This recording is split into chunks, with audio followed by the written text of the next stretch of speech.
Il y a des boniches dans tous les milieux, c'est une mentalité la boniche.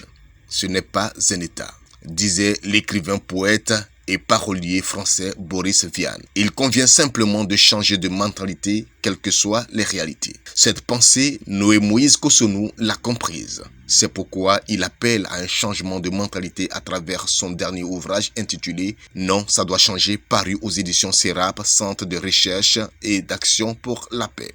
Lors de la cérémonie de dédicace tenue à l'hôtel Eden Golf Club d'Abidjan-Cocody, l'auteur a fait savoir à son auditoire dans une salle pleine que le travail contenu dans cette œuvre est le fruit des réflexions, des frustrations et des colères des uns et des autres. Rien de nouveau, a-t-il renchéri.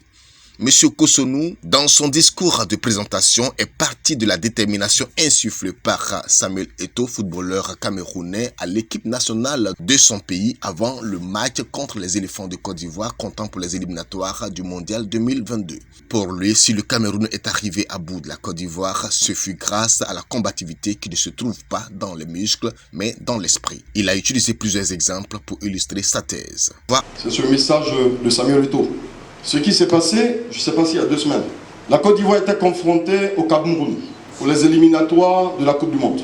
Samuel Eto'o a réuni les joueurs camerounais et il leur a passé ce message. Il dit on passe. Et le Cameroun est... Il faut qu'on le dise. Ne me demandez pas s'il y a un lien de causalité entre le résultat et les propos de Samuel Eto'o. Et je pense que la différence s'est faite au niveau du mental, du mindset. Il faut changer de mentalité. Le journaliste Alain Foka, qui a préfacé « Non, ça doit changer », a expliqué que s'il est légitime de dénoncer les torts faits aux Africains, on n'a pas le droit de s'éterniser sur notre sort. Il faut réfléchir sur comment corriger les choses pour retrouver nos droits, a-t-il martelé.